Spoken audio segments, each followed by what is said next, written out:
जय मसीह की परमेश्वर के लोगों, हमारे ज़िंदगी में जब परेशानियाँ, दुख, दर्द हमारे ज़िंदगी में जब हमारे लिए कुछ तकलीफ़ें आते हैं, हम किसी का मदद के लिए हम कोशिश करते हैं। दोस्तों, हम इंसान को देखते हैं, जब हम गिरते हैं हम बहुत सारे समय हम इंसान के तरफ देखते हैं, अधिकारियों के तरफ, रिश्तेदारों के तरफ, मित्रों के तरफ, जो लोग हमें मदद करेंगे हम सोचते हैं उनके तरफ हमारे आंखें हम उठाते हैं, वो देखते हैं, हम देखते हैं। लेकिन इज़राइल का एक बहुत मजबूत बड़ा राजा दावीद क्या किया, उन्होंने एक गलती किया। सेंसस, वो काउंटिंग, इज़राइल लोगों का जो गिनती करते हैं ना, वो गिनती सेंसस बोलते हैं, वो परमेश्वर ने कहा मत करो।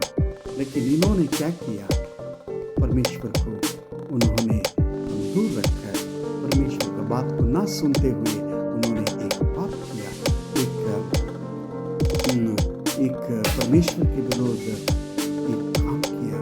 उन्होंने क्या किया, गिनती कर दिया। तो परमेश्वर ने उनका नबी को बेचकर परमेश्वर ने उनका दास को बेचकर दावीद के पास वार्निंग किया, देखो भाई, आपके ऊपर तीन तरीका का शिक्षा मैं भेज रहा हूँ, कौन सी इसमें आप चूज करेंगे? कौन सा वो जो शिक्षा मैं भेज रहा हूँ, 3 शिक्षा में कौन सी शिक्षा आपको अच्छा लगेगा, आप चुन रहे हो। तो हम देखते हैं, हम पढ़ते हैं 2 शमूएल उसका 24वां अध्याय 14 वचन में 24 चैप्टर वर्स 14, वहाँ पे ऐसा लिखा है, दावीद कहता है, हम परमेश्वर के हाथ में गिरेंगे, हम परमेश्वर के हाथों में समर्पण करेंगे, वही हमारे लिए भला है। लेकिन परंतु इंसान के हाथ में नहीं है। क्या बात है, कुछ भी होने दो, मैं परमेश्वर के हाथ में हमारे गलती को मैं सौंप देता हूँ। दोस्तों, क्यों दावीद राजा ऐसा कहता है, मैं परमेश्वर के हाथ में, परमेश्वर के हाथों में मैं सब कुछ डाल देता हूँ? पहली बात, परमेश्वर, हमारा परमेश्वर दयामयी है, कृपामयी है, करुणामयी है। हालेलुया। हम पढ़ते हैं भजन संहिता 103 8वां वचन में, हमारा परमेश्वर दयामयी है, वो कृपामयी है, वो कृपा से भरे हुए हैं। हमारा परमेश्वर हमारे गलतियों को क्षमा करता है। इस सत्य दावीद को मालूम था, इसलिए उन्होंने कहा, मैं परमेश्वर के हाथ में सब कुछ सौंपता हूं। दूसरी बात, क्यों दावीद ने ऐसा कहा? परमेश्वर सच्चा है, वो उनका न्याय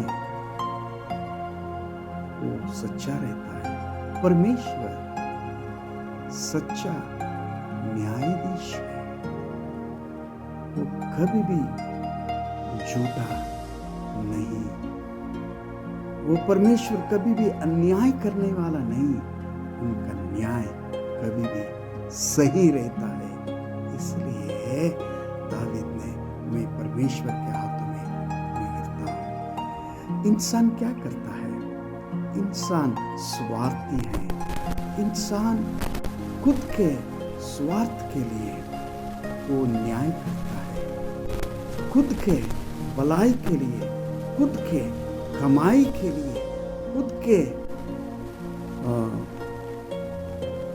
सेल्फिशनेस उनके जीवन में खुद क्या एक उपयोग इससे मिलता है वो देखता है। तीसरा, क्यों दावीद ने ऐसा कहा कि मैं परमेश्वर के हाथ में ही मैं गिरता हूँ? तब परमेश्वर कभी भी जिस बच्चों को वो प्यार करता है उनको वो शिक्षा भी देता है, ताकि उस शिक्षा से वो सही हो सके और सीधा मार्ग से चल सके और आगे बढ़ सके। हम पढ़ते हैं इब्रानी 12वां अध्याय 6वां वचन में, वचन 6 में हम पढ़ते हैं, परमेश्वर जिसको प्यार करते हैं उसको शिक्षा देता है। हालेलुया। दोस्तों, परमेश्वर शिक्षा देके हमको सही बना के और इस दुनिया में उनके बच्चे और उनके लोग बना के हमको ज्योति, हमको उजाला बना के इस दुनिया में आगे बढ़ाता है। इसलिए दावीद ने चौथा विषय में हम देखते हैं क्यों वो परमेश्वर के हाथों में डाला सब कुछ। चौथा कारण ये है, परमेश्वर आपका मेरा सारे कमजोरियों को समझता है। इंसान नहीं समझता है।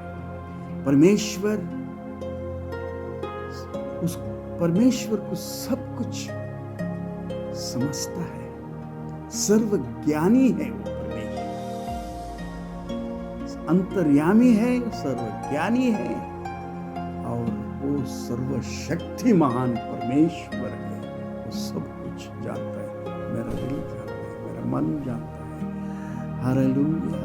मेरे विचार वो जानता है। हालेलुया।